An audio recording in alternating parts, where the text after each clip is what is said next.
არასამთავრობო ორგანიზაცია მწვანე ჯგუფსა და აჭარის უმაღლეს საბჭოს შორის დღეს ურთიერთთანამშრომლობის მემორანდუმი გაფორმდა. მემორანდუმი ორგანიზაციის მიერ დაგეგმილი ღონისძიების ხელშეწყობას ითვალისწინებს.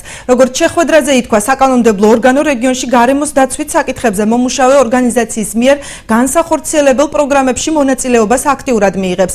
შეხვედრას მწვანე ჯგუფის წევრები და უმაღლესი საბჭოს დეპუტატები ესწრებოდნენ.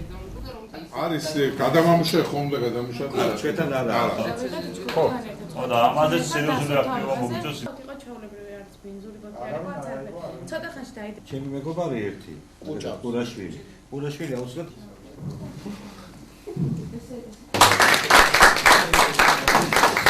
ეს გავაფორმეთ მემორანდუმი აჭარის უმაღლეს საბჭოსთან ურთიერთთანამშრომლობის, რომელიც იქნება ქმედითი აუცილებლად და შედეგი ნამდვილად დაისახება ბათუმის, არა მარტო ბათუმის რეგიონის მწვანე საფარზე. ჩვენი ვალდებულება არის ყველანაირად შეუწყოთ ხელი იმ საქმის კეთებაში, რაც მათ თავის თავზე აიღენ. ეს იქნება საკანონმდებლო მხარდაჭერა თუ ეს იქნება ადამიანური რესურსით მხარდაჭერა. ჩვენ ვპირდებით ახალგაზრდებს, რომ ჩვენ მათი მხარდამჭერები ვიქნებით. საერთოდ ახალგაზრდული ინიციატივები ჩვენთვის სრულიად მისაღებია, განსაკუთრებით ის ინიციატივები, რომლებიც ეხება გარემოს დაცვას, რომელიც ეხება ჯანსაღი ცხოვრების წესის დამკვიდრებას ჩვენს ქვეყანაში. ბატონო,